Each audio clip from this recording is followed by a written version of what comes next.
ಕರ್ನಾಟಕ ರಾಜ್ಯ ಸರ್ಕಾರದ ಉಪಮುಖ್ಯಮಂತ್ರಿಗಳಾದಂಥ D K Shivakumar ಅವರು, ಉನ್ನತ ಶಿಕ್ಷಣ ಸಚಿವರಾದಂಥ ಸುಧಾಕರ್ ಅವರು ಕಳೆದ 15 ದಿನಗಳ ಹಿಂದೆ ಒಂದು ಹೇಳಿಕೆಯನ್ನು ಕೊಡ್ತಾರೆ.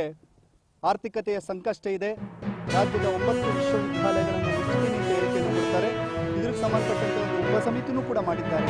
ಹಾಗಾಗಿ 9 ವಿಶ್ವವಿದ್ಯಾಲಯದಲ್ಲಿ ಓದ್ತಾ ಇರ್ತಕ್ಕಂಥ ವಿದ್ಯಾರ್ಥಿಗಳ ಕಷ್ಟ ಏನು ಅಂತ ಅರ್ಥ ಮಾಡ್ಕೊಬೇಕು. ಬರೀ ಆರ್ಥಿಕತೆಯ ಸಂಕಷ್ಟ ಅಂತಕ್ಕಂಥ ಬಂದುಬಿಟ್ರೆ ವಿಶ್ವವಿದ್ಯಾಲಯ ಮುಚ್ಚಿಬಿಡ್ಬೋದಾ? 2 ಲಕ್ಷಕ್ಕಿಂತ ಹೆಚ್ಚು ಬಜೆಟನ್ನು ರಾಜ್ಯ ಸರ್ಕಾರ ಘೋಷಣೆ ಮಾಡುತ್ತೆ. 10% ಕೂಡ 5% ಕೂಡ ಎಜುಕೇಷನ್ಗೆ ಕೊಡೋಕೆ ಆಗೋದಿಲ್ವ ನಿಮ್ಮ ಕೈಲಿ? ಬಡ ಮತ್ತು ಪ್ರತಿಭಾವಂತ ವಿದ್ಯಾರ್ಥಿಗಳನ್ನು ಕಡೆಗಣಿಸ್ತಾ ಇದ್ದೀರಾ. ರಾಜ್ಯದ ಮುಖ್ಯಮಂತ್ರಿಗಳೇ ದಲಿತರ ಚಿಂತನೆಗಳನ್ನು ಇಟ್ಕೊಂಡು ಅಹಿಂದವನ ಹೋರಾಟವನ್ನು ಕಟ್ಟಿರ್ತಕ್ಕಂಥವ್ರು ನೀವು ನಮ್ಮಂಥ ದಲಿತರ ವಿದ್ಯಾರ್ಥಿಗಳಿಗೆ, ಹಿಂದುಳಿದ ವಿದ್ಯಾರ್ಥಿಗಳಿಗೆ ಅನ್ಯಾಯ ಮಾಡಕ್ಕೆ ಹೋಗ್ತಿದ್ದೀರಾ. ಒಬ್ಬ ಸಾಮಾನ್ಯ ಕುಟುಂಬದಲ್ಲಿ ಓದಿರ್ತಕ್ಕಂಥ ಒಬ್ಬ ವಿದ್ಯಾರ್ಥಿ 9 ವಿಶ್ವವಿದ್ಯಾಲಯಗಳಲ್ಲಿ ಓದ್ತಾ ಇರ್ತಕ್ಕಂಥವ್ರು ಯಾರು? 500, 1000, 2000 ಫೀಸ್ ಕಟ್ ಬರ್ತಕ್ಕಂಥವ್ರು ಸ್ವಾಮಿ.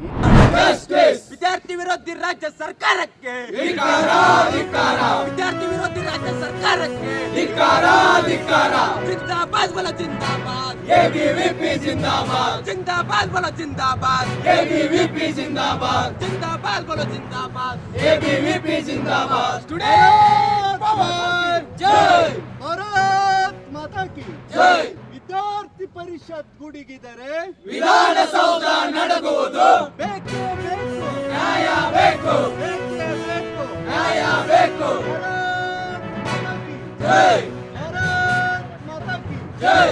Students power, nations power, students power, nations power. ವಿದ್ಯಾರ್ಥಿ ಶಕ್ತಿ ಗುಡುಗಿದರೆ ವಿಧಾನಸೌಧ ನಡಗುವುದು, ವಿದ್ಯಾರ್ಥಿ ಶಕ್ತಿ ಗುಡುಗಿದರೆ Vidhana Soudha ನಡಗುವುದು.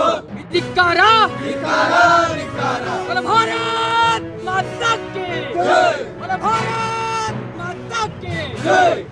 Students power, nations power, students power, nations power. ಬಲ ಭಾರತ್ ಮಾತಾ ಕಿ ಜೈ.